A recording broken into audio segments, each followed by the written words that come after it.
What's the meaning of anode?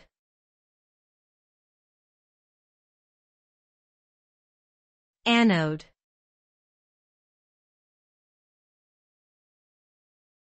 Anode.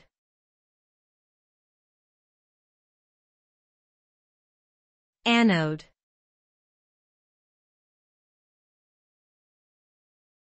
Anode.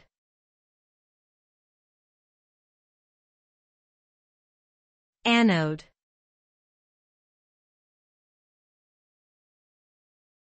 An anode is an electrode where electrons flow out of the electrical device or system. It is the positively charged electrode in a circuit.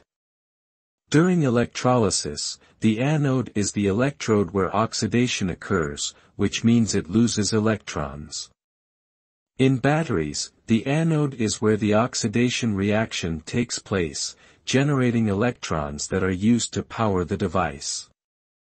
In summary, the anode is a key component in various electrical systems, responsible for the flow of electrons and the generation of electricity.